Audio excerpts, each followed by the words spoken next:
Ay mga palangga, ito po inyong lingkod, buhay mahirap, buhay probinsyang Mapalangga. Ngayon lang po may oras sa inyong lingkod para magdamo po sa ating kapaligiran mga palangga dahil tag-ulan na po. Mabilis po humaba yung mga damo mga palangga. So sayang naman yung mga tanim nating pinya mga palangga oh.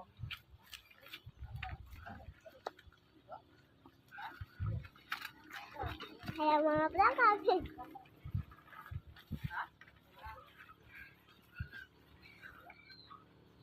So meron po tayong mga papaya dito mga palangga. So tapos marami po tayong nyug dito na kandang hulog lang po mga palangga. Ito, baka gusto niyo po mga palangga. Oh.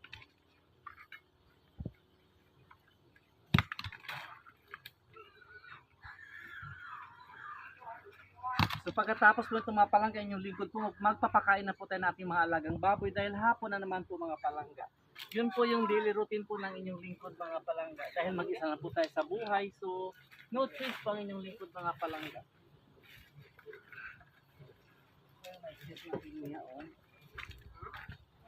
Cute.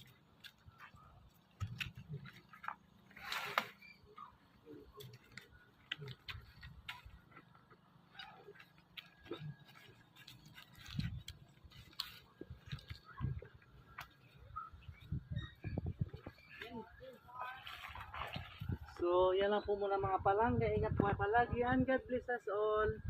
Bye for now.